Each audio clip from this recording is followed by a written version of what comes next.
Assalamualaikum warahmatullahi wabarakatuh. Selamat pagi anak-anak kelas 11 PKM 3. Nah, untuk hari ini kita lanjut materi terakhir sebelum PAS atau sebelum ulangan akhir semester Gasal, yaitu ada akuntansi deposito. Pada dasarnya juga sama ya pencatatannya dengan akuntansi tabungan atau giro. Cuma nanti karena ini deposito ada beberapa sedikit perbedaan. Lanjut. Nah, pencatatan transaksi deposito itu meliputi pembukaan deposito, perhitungan dan pencatatan bunga deposito, penutupan deposito pada saat jatuh tempo, penutupan deposito sebelum jatuh tempo, dan perpanjangan deposito. Nah, jadi kita akan bahas satu per satu. Yang pertama adalah pembukaan deposito. Contoh soalnya, tanggal 5 Juli 2020, Satria membuka rekening deposito di Bank Mulia Cabang Bandung. Sebagai pembayaran diterima uang tunai sebesar 30 juta, jangka waktu depositonya itu 3 bulan, dan suku bunganya adalah 21% setahun, dibayarkan pada tanggal jatuh tempo bunga. Nah, yang pertama adalah jurnal untuk mencatat pembukaan deposito. Berarti tanggal 5 Juli kas banknya bertambah 30 juta, deposito berjangka 3 bulan Satria 30 juta. Nah, sekali lagi ini tergantung jangka waktunya ya. Kalau misal nanti ada soal jangka waktunya 6 bulan ya tinggal ditulis 6 bulan dan mengikuti deposito siapa. Paham ya? Lanjut. Soal lain. Pada tanggal 31 Agustus, Hani membuka deposito berjangka Bank Mulia Cabang Bandung dengan nominal 20 juta, jangka waktunya 3 bulan, bunganya 21%. Sebagai pembayaran, Hani menyerahkan cek Budi nasabah Bank Mulia Cabang Bandung. Nah, karena Budi ini sama-sama nasabah Bank Mulia, sehingga hanya akan mengurangi giro Budi. Otomatis tanggal 31 Agustus, jurnal yang dibuat Bank Mulia Cabang Bandung, giro budinya berkurang ya karena kan Hani dapatnya dari giro budi 20 juta dan deposito berjangka 3 bulan Hani nambah sebesar 20 juta. Saya rasa ini udah ngerti ya, nggak ada masalah. Next. Contoh yang lain. Pada tanggal 1 Mei 2020, Yuni membuka rekening deposito berjangka di Bank Mulia dengan nominal 25 juta. Jangka waktunya 6 bulan, bunganya 20%. Sebagai pembayaran diserahkan cek Bank Pelita sebesar 25 juta. Nah, otomatis ini kan antar bank yang beda. Ingat, kalau antar bank yang beda, pasti ada yang namanya giro BI. Nah, di sini kenapa saya tulis tanggal 2? Karena di sini asumsinya tanggal 2 dana cek Bank Pelita sudah dicek oleh Bank Mulia ternyata ada. Berarti tanggal 2 Mei giro Bank Indonesia 25 juta karena beda bank. Deposito berjangka 6 bulan Yuni juga bertambah sebesar 25 juta. Paham ya? Lanjut ke penghitungan dan pencatatan bunga deposito. Nah, ini yang membedakan juga karena apa? Deposito itu kan jangka waktunya beda-beda ya. Ada yang 3 bulan, 6 bulan, setahun atau bahkan 2 tahun, 5 tahun. Nah, untuk bunga deposito berjangka biasanya diperhitungkan setelah 1 bulan mengendap. Jadi misal kamu buka tanggal 5 Juli, ya bunga depositonya baru akan dihitung itu 5 Agustus. Jadi bukan 5 Julinya. Nah, sehingga besarnya bunga pada setiap jatuh tempo pembayaran bunga adalah sama. Tinggal nanti menyesuaikan jangka waktunya berapa bulan. Lanjut, jatuh tempo pembayaran bunga bulan pertama adalah 1 bulan setelah tanggal pembukaan deposito. Seperti tadi yang saya bilang. Ya, jadi dibiarkan 1 bulan dulu setelah tanggal pembukaan.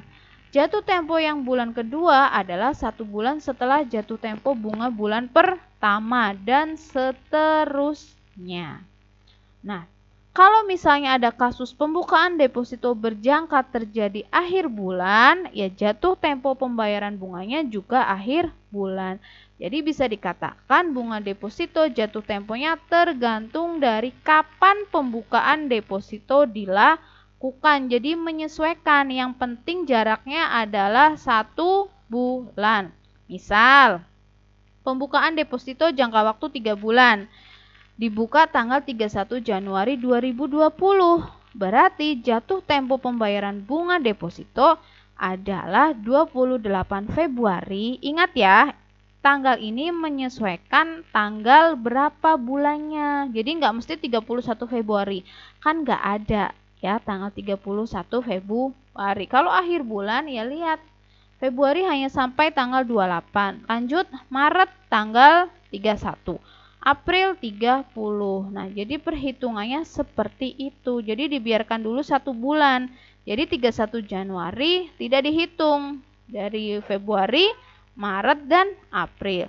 Kalau misalnya seperti tadi, Bu, tanggal 5 Januari dibuka deposito. Ya berarti jatuh temponya menyesuaikan 5 Februari, 5 Maret, 5 April. Jadi menyesuaikan kapan pembukaan deposito itu dilakukan.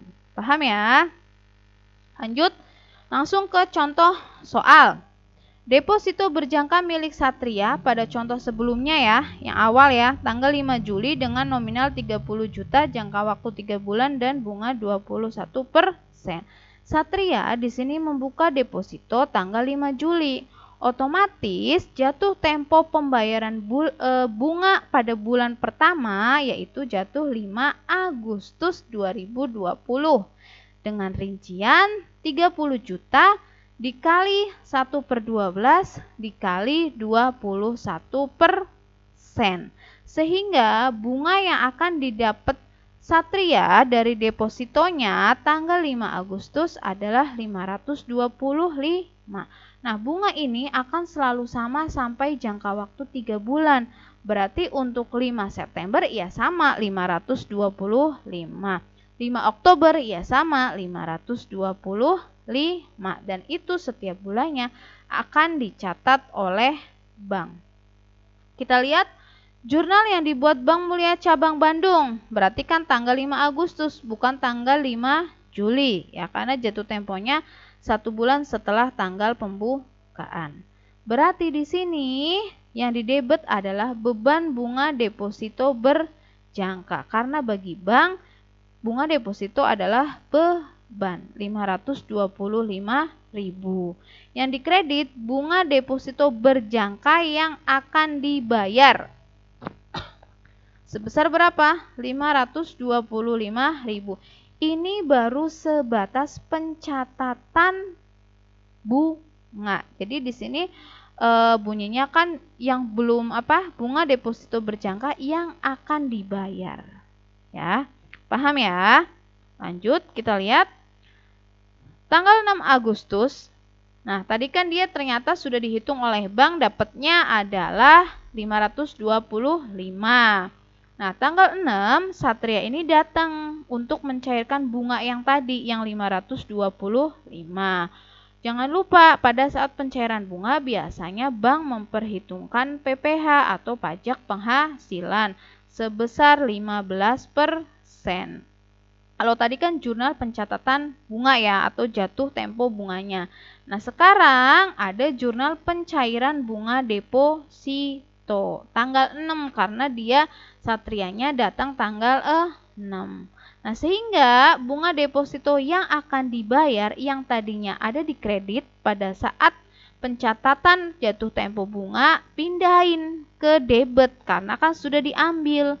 Sehingga bunga deposito yang akan dibayar sebesar 525.000.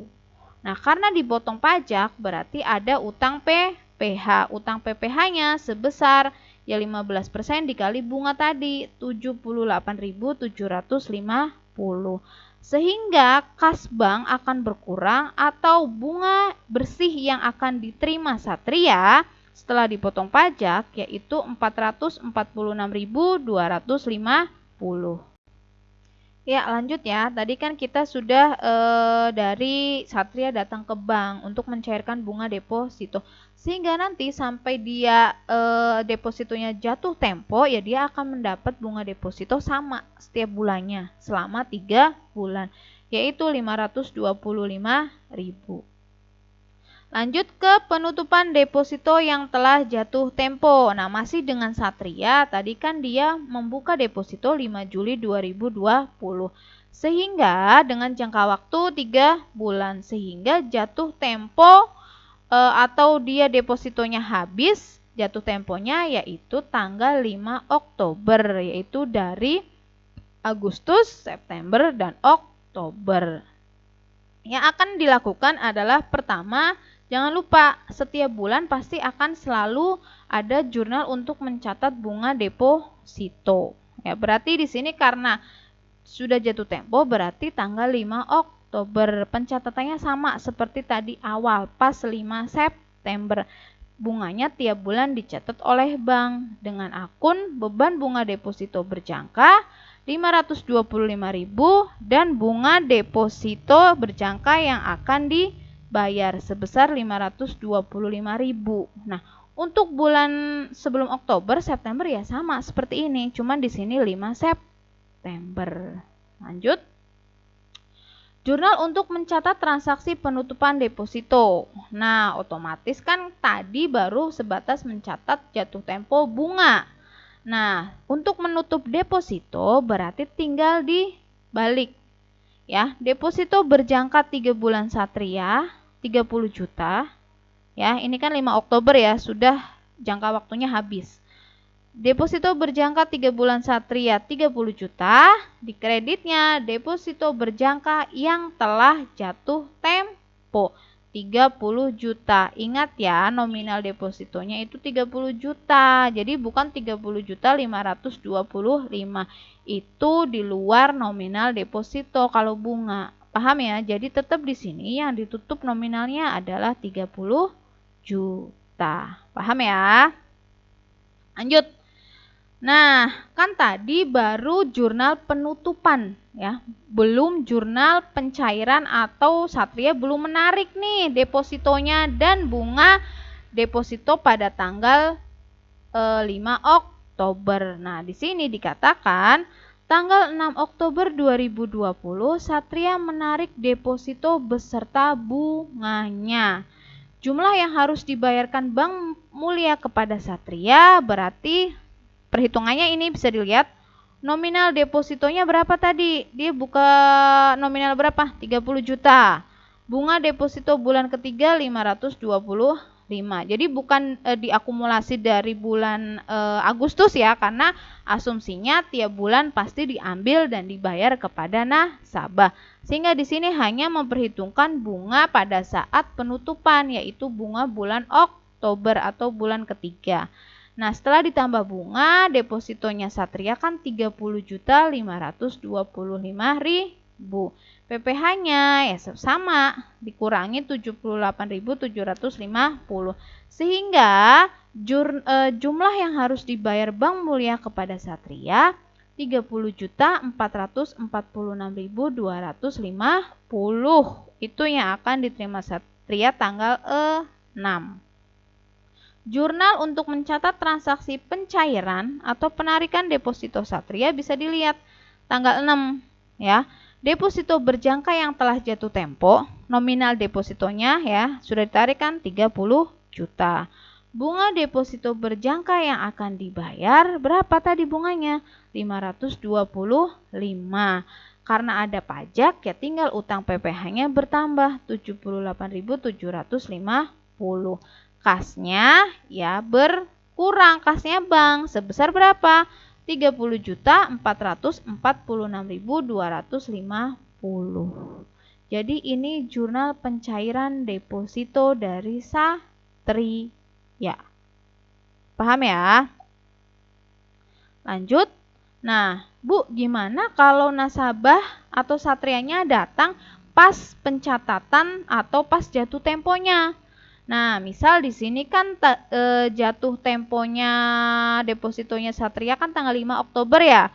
Kalau tadi asumsinya kan Satria datangnya tanggal 6. Nah, misal kalau dia pas jatuh tempo pas datang, gimana Bu jurnalnya? Jurnalnya hampir sama ya dengan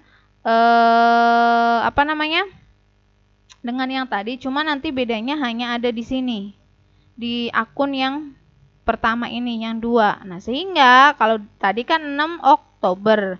Nah, di sini adalah tanggal 5 Oktober karena di sini asumsinya Satria datang pas jatuh tempo.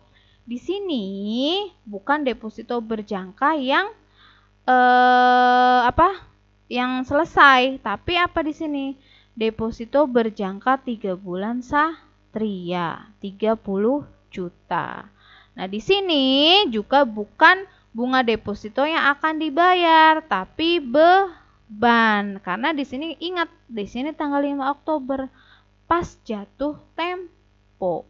Beban bunga deposito berjangka 525 untuk utang PPh dan kas sama saja. Jadi bedanya hanya ada di sini. Nah, kenapa? Karena ini kan pas jatuh tempo. Kalau Satria tadi misalnya tanggal 6 baru datang, itu akan berbeda bunyinya karena kan tanggal 5 Oktober sudah dicatat. Nah, asumsinya di sini tanggal 5 Oktober Satria itu kan langsung datang nih, otomatis pada saat jatuh tempo pencatatan di bank juga langsung dienolkan oleh bank. Paham ya? Nih, kalian bisa lihat. Nah, kalau yang tanggal 6 kan di sini bukan deposito berjangka 3 bulan Satria ya, tapi deposito berjangka yang telah jatuh tempo 30 juta. Kalau yang tadi tanggal 5 Oktober kan di sini beban bunga karena masih jadi beban tanggal 5 karena pas jatuh tempo. Nah, kalau tanggal 6 itu kan sudah tidak menjadi beban karena sudah dilakukan pencatatan tanggal 5. Sehingga di sini bunga deposito berjangka yang akan dibayar. Kita lihat perbedaannya. Kalau di sini beban bunga deposito berjangka karena Satria atau nasabah datang ke bank penerbit deposito tepat pada tanggal jatuh tempo sehingga langsung dilakukan pencatatan jurnal pencairan deposito bunga dan menutup rekening deposito nasabah yang bersangkutan. Jadi tahu ya bedanya ya. Kalau nasabah datang pas jatuh temponya seperti apa, kalau nasabah datang setelah jatuh tempo juga seperti apa. Perbedaannya ada di dua akun yang pertama. Paham ya? Nah, saya rasa untuk deposito bagian pertama sampai di sini dulu. Nanti kita lanjutkan dengan materi deposito yang selanjutnya. Seperti biasa, kalau ada yang bingung atau yang masih kurang paham bisa japri ke saya. Untuk hari ini saya cukupkan sampai di sini. Ada kurang lebihnya saya mohon maaf. Wassalamualaikum warahmatullahi wabarakatuh.